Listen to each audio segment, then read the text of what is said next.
Hey, we have spent enough time in Achan's story, Joshua chapter 7, so we're moving on to chapter 8. The business that was left undone earlier is now going to be finished. And if you remember, the Israelites had already sent up a smaller group to fight at Ai.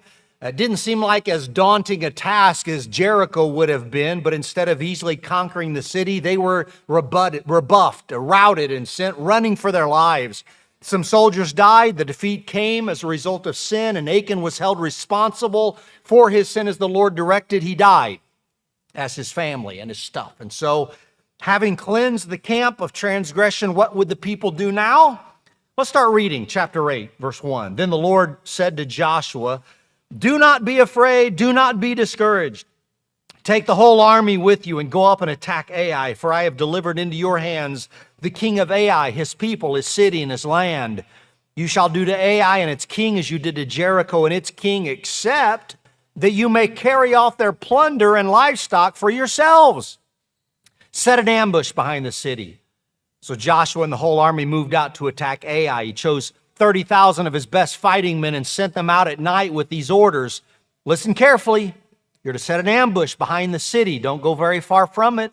All of you be on the alert. I and all those who are with me will advance on the city. And when the men come out against us, as they did before, we'll flee from them. They'll pursue us until we have lured them away from the city, for they will say, "They are running away from us as they did before." So when we flee from them, you are to rise up from ambush and take the city. The Lord your God will give it into your hand. When you have taken the city, set it on fire. Do what the Lord has commanded. See to it. You have my orders. An ambush, huh? Sounds like a good plan. And if you read the rest, you'll see that they do it as God said, and they do it flawlessly. Now, if you'd like to read in the chapter and do some study, you may ask yourself, how many groups of men were there divided into which groups? And some say 2, some say 3. You can decide after reading. And if you want to do some other study outside of this to try your best to determine where the modern city of Ai would be from where it was, do your own study. But back to the ambush. Instead of attacking the city in full force right up front at the city gate, they split into troops. Some of the men would stay hidden to the west of the city behind the walls, and the other group then would advance against the city gates. And you may say another group is waiting maybe to meet Bethel if they come to join the fight. So the people of Ai, the army comes out, every one of them, to fight the group that now has come, led by Joshua, to the front of the gates. The Israelis, just like last time, ran for their lives toward the wilderness, and they run after them, probably thinking, we've got them, again, another defeat. And at some point, Joshua would hold his spear up for the ambush to begin. The hiding group would come then through the city gates into the city where no soldier would be, totally defenseless. In the same way, if you remember at another fight where Moses would hold his hands up, and as long as they were holding up, they would win, and they did win. And here, Joshua does something in similar fashion, holding his spear up. The ones who go into the city start the slaughter and start the fires immediately. As the smoke billows up, the Israelites who are fleeing, the soldiers who are fleeing, know when to attack, and they do. So they turn and face the Ai soldiers pushing out. They turn and face them. The ones from inside the city come out to sandwich them and start taking them out, finishing them off. And it worked beautifully. The conquest is over. The people are dead. The plunder and the livestock is now ready for the Israelites to have. And the Lord has now delivered the second city of Canaan into his people's hands, just like he promised to do. They killed all the people in the army and in the city. They captured just one man who's still alive. He is taken to Joshua, who then kills him.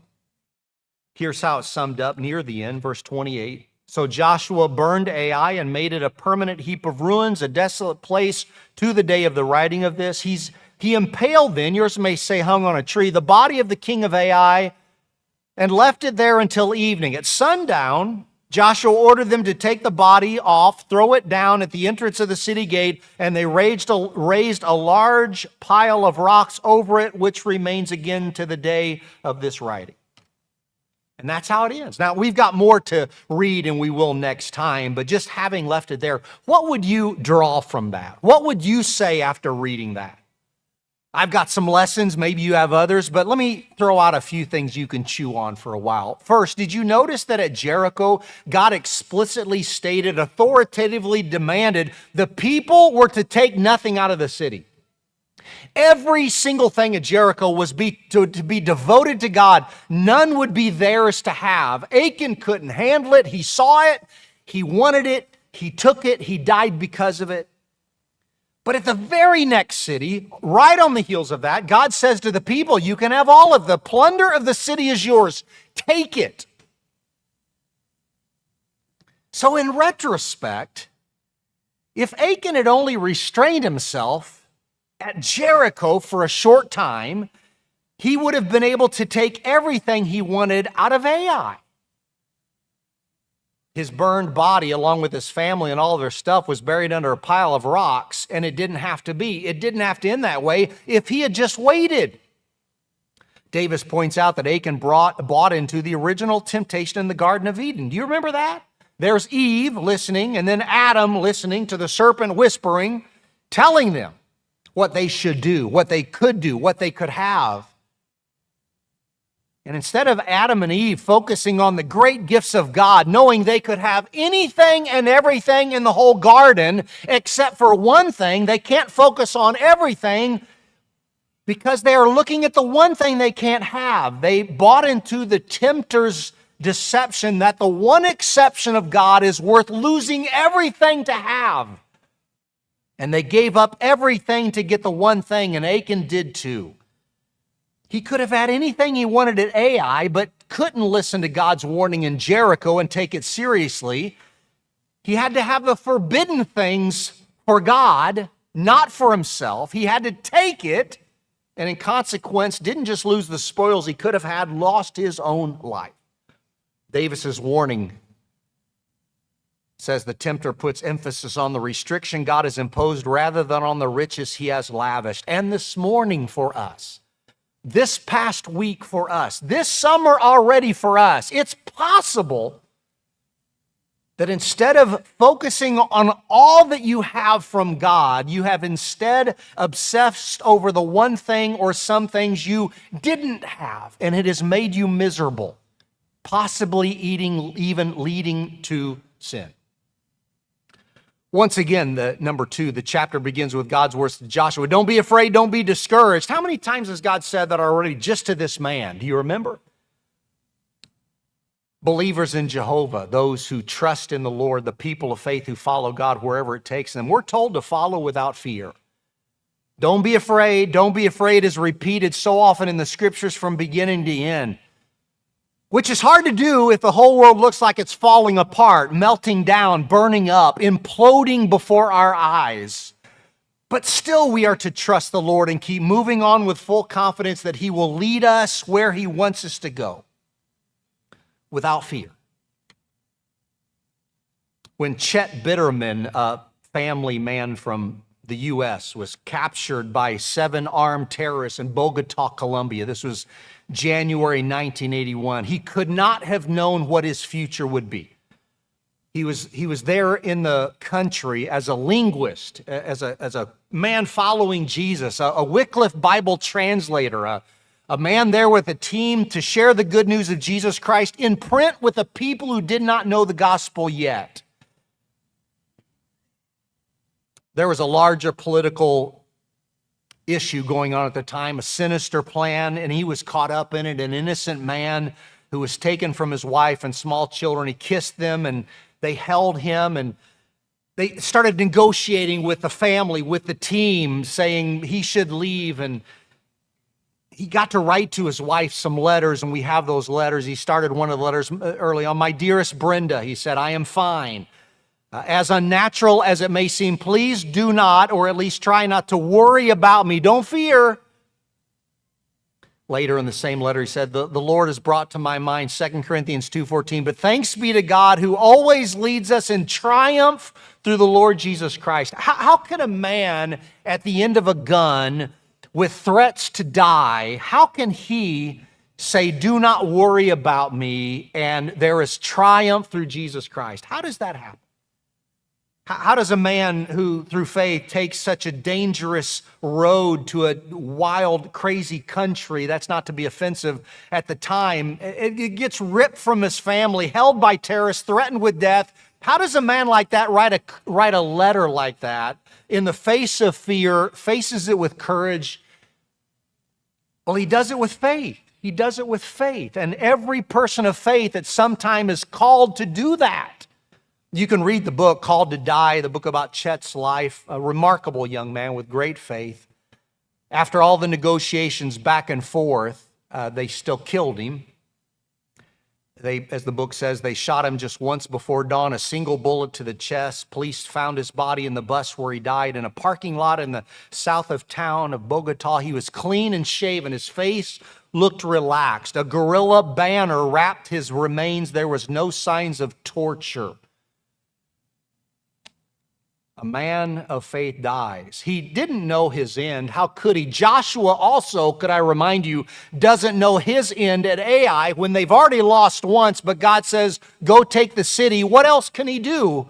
Well, don't fear. Take the city. Trust me. And those who follow the Lord, just keep following, just keep trusting, and do not fear. At least that's our calling.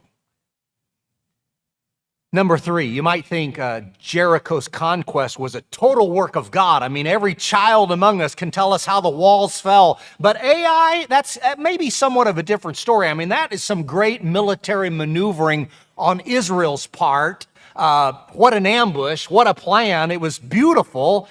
And I guess they needed a little help from God. But the truth is, God is a part of the one as he is with the other. And we get ourselves into trouble sometimes trying to decide exactly what God is doing. And it's obvious at Jericho with a mighty miracle as the walls came down. But if you're not careful, you may think Ai was pretty good on the Israelites' part, and God might have contributed just a small amount. But the Lord is sovereign over all and working at all times. He is working in the unbelievable miracles and in the mundane maneuvering of life. I like Davis again pointing out the first few verses. Even before they went to Ai, he says, Yahweh is in such control that he specifies the precise moment for the counterattack, verse 18. Even the ambush is no bright idea of Joshua or Israel, but part of Yahweh's instructions. There's a conspiracy in the text, he says, to show that the all-surpassing power is from God and not from us. 2 Corinthians 4. Even the cleverness is his. Then he goes on to say, with the power of God, the great Jericho could be taken. Without his power, the first time, not even the smallest post, Ai, could be overrun. And he ends with this, how utterly dependent God's people are upon God's power for any success. We might all point to the miraculous and the amazing and say, wow, look what God has done there. For example, as I've said before, we might say, wow, I almost died in that crash. But did you even pay attention to every car you passed today, because God has brought you through that too? The big near misses of life, the I almost died, and also the smallest moments, like right now, you would not survive if God were not keeping you alive.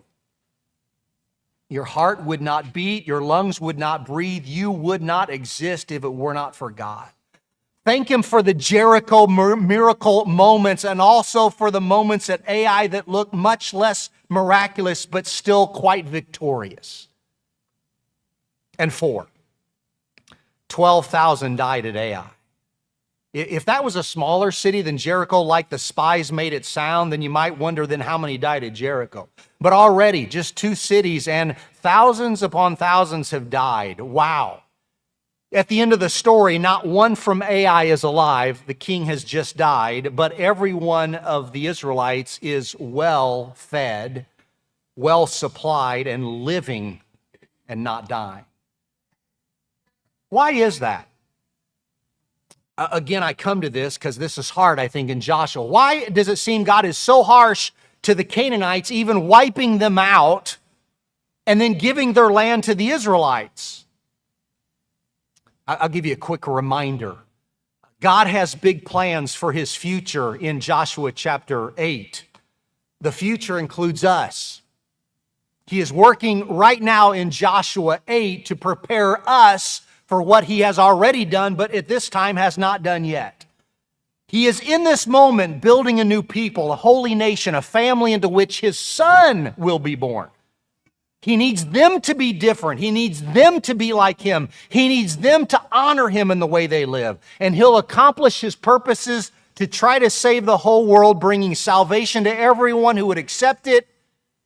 But in the moment, he has to wipe out the evil nations that are not honoring him, that are doing evil and participating in wickedness. He is holding them accountable. He is judging them, and his wrath is pouring out all over them. Let's not think that the people of Ai were innocent, as sometimes we like to say. They're innocent victims of the whims of an angry God. That's not true. The people of Canaan were wicked. Even before this, God had predicted some of this earlier, like Leviticus 18. He starts talking about the sexual sins that the Israelites must not participate in. Some of these you may want to cover the ears of your little ones, but the Israelites will not, should not, must not have sex with your own family, or your spouse of your family, or your neighbor or the relative of your neighbor, or with someone who is of the same sex, or even an animal. And then he goes on to say, don't defile yourself in any of these ways, because this is how the nations that I am going to drive out before you have become defiled. You must not do these detestable things, for all these things were done by the people who lived in the land before you, and the land has become defiled. Sex was a sport to them. They had sex with anyone and everyone and anything. And in the list, he even says, and do not give any of your children to be sacrificed to Molech, the god, for you must not profane the name of your God. I am the Lord. They were killing their own kids, letting them be burned on an altar for a God that doesn't even exist.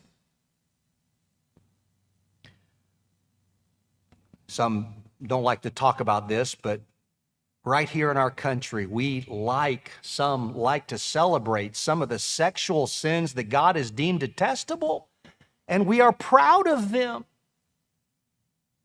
And on an altar, at an altar of freedom, we are offering our own babies to a God that does not exist. God cannot tolerate those kinds of sins for very long, and this is his judgment coming on Canaan, and it makes me wonder what God will do with America. It's also important to keep something in perspective, because the Israelites are not going to take this land because they are so much better than the pagans. This isn't even always about them.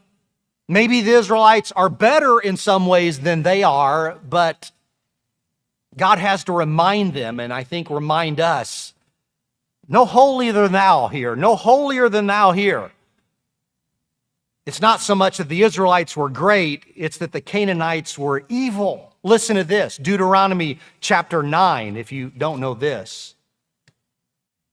After the Lord your God has driven them out before you, don't say to yourself, the Lord has brought me here to take possession of this land because of my righteousness. No, it's not on account of it. No, it is on the account of the wickedness of the nations that the Lord is going to drive them out before you. It's not because of your righteousness or your integrity that you're going in to take possession of their land, but on account of the wickedness of these nations, the Lord your God will drive them out before you to accomplish what he swore to your fathers, Abraham, Isaac, and Jacob. Understand then, third time, that it is not because of your righteousness that the Lord your God is giving you this good land to possess. You are a stiff-necked people. So even as I speak about the wickedness happening in America, I must not think, but I am righteous. Folks, the truth in Joshua's day has not changed to our day, and it will still be true at the last day, because those who reject God and embrace wickedness will find only death at the end of that road, only death. Those who gladly accept salvation at the hands of a gracious God will be blessed and will live. They will only live because of God. There is one choice, Two options, two opportunities, life and death. Make your choice. And people can disagree with a God like that and complain and shout, that's not fair, and he shouldn't be able to do that, and things should be different. I would be different. Okay, disagree, complain, shout all you want, but if there is a God and he is alive, and this is his word, and there is no truth but this, then there is no hope outside of this God and this truth. And only those who follow him and hold to this will finally have life, and everything else will be death. And the smoldering city of Ai should be evidence of that truth. The ruins of that once thriving city should say something profound to us who are listening. The hanging or impaled body of a king should be proof. The pile of rocks covering the body of that king, a pagan, and the body of Achan, an Israelite, should be a warning to all of us. It doesn't matter who you are. It matters what God you follow. I don't know how many times I've said this from this pulpit, but I think I should say it again. It's time to choose. And you may say, I'll wait a while. I'll grow up some before I choose. You are choosing today. It's a gift from God to be able to choose. You can accept him or reject him, but only one has life at the end of the road. You see the end of Achan and the entire population of Ai? Do you smell the smoke and see the dead, bloodied bodies laying on the ground? Another pile of rocks that tells of another man who stood up against a holy God and died for it. Pay attention. It's hard to hear, but if you're alive to see it and know it, then you're able to decide. So choose. It's a disturbing picture in the text to see a king of Ai either impaled on a stick or hanging from a tree. Either way you see it, it's still the same. It's a symbol of judgment. A king hanging there is a warning for all. This is what happens when you stand against a holy God. The picture paints a picture of curse. It's not an accident. God painted the picture first. In Deuteronomy chapter 21, cursed is anyone who hangs from a tree. And it seems cruel and heartless that God could do it, tell his people to do it. But first understand the holiness and justice of God. We've been over this before. If there's no expectation of just punishment for wrongdoing, then there is no justice. But this is not the end of the story. There's just a little bit more if you keep reading in the scriptures, because by the time you get to the New Testament, sure, it was back then a king of Ai judged for his faithlessness, his sins, and his transgressions. And a whole city held accountable and killed for their wickedness. But there's another figure in the New Testament hanging on a tree and cursed by God. This king, hanging, then taken down and put in a pile of rocks. This king, the king of the Jews, hanging on a tree, taken down and put in a tomb of stone. He was cursed by God, not for his own sins, but for the sins of the people. And he died once for all, died once, cursed by God, for all who could then be righteous before God. Paul says in Galatians 3, Christ redeemed us from the curse of the law by becoming the curse for us. As it's written, cursed is everyone who's hung on the tree, from Deuteronomy. And then he says, and he redeemed us. There's no pride here. It's not my righteousness that has gotten me here. He has done it. And the question for you is, have you been redeemed by him? Are you following the crucified and risen Lord? What choice